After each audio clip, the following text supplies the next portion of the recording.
Good morning, everyone. I'm here at WoHaSu, and I'm here at the Center of Gross National Happiness of Bhutan, Dr. Saamdu Chetri.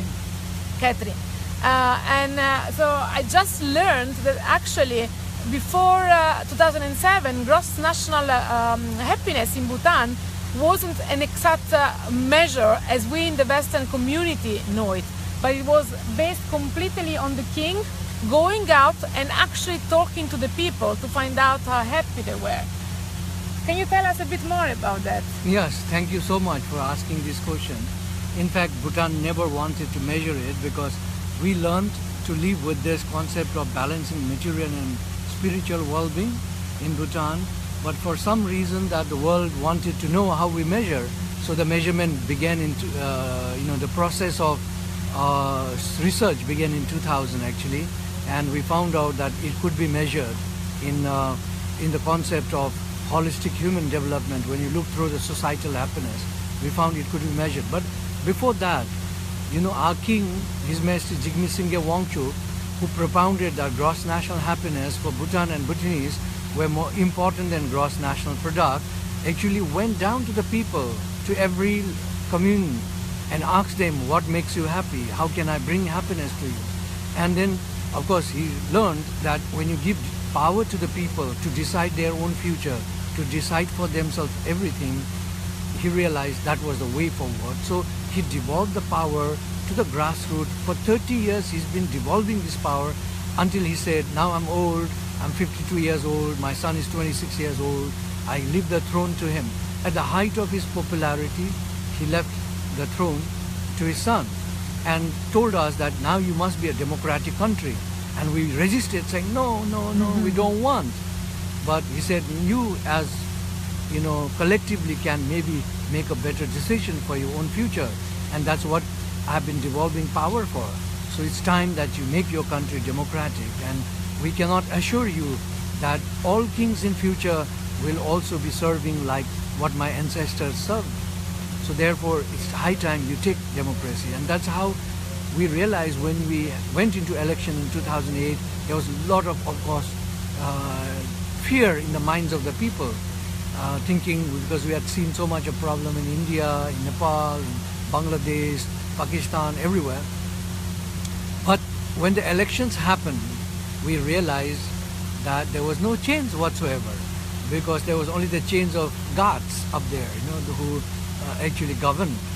The rest was all the same. So king had taken so much pain to devolve the power down to the grassroots, and he was there with the people, so he knew that what kind of development were taking place in the country. Of course, the rich people went richer. You could not stop them. But he realized that not to have a big gap between the rich and the poor, he needs to uplift the lower grassroots people, and that he kept on continuing doing it. And since 40 years, when we measure in the Gini coefficient, we still find in 40 years we have only expanded the gap by 0.1%. So this is what our leaders did for our country, and we are really, really grateful to them. And like I said, we never wanted to measure happiness, but the world wanted it. So in fact, we were given money by UNDP to measure happiness, and there we are measuring happiness. But the happiness that we often associate with is not the fleeting, not the momentary, not the feel-good moods, So what is your definition of happiness? Yeah, our definition of happiness is to serve others, to live in harmony with nature, and to realize your own innate wisdom and values. That is happiness for us. So our king, His Majesty Jigme Namge Wangchuk, beautifully gave the significance of gross national happiness by saying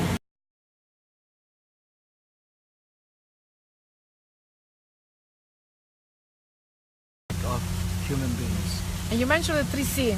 Can you repeat what are the 3C to avoid? Complaining, comparing, and competing.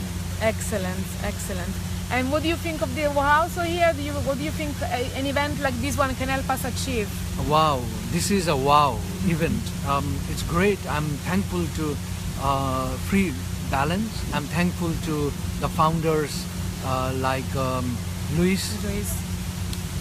They have gone beyond to bring over 1,000 people on the planet here at Miami and to talk and share what we understand with happiness and how can we bring this concept to the world in a broader way.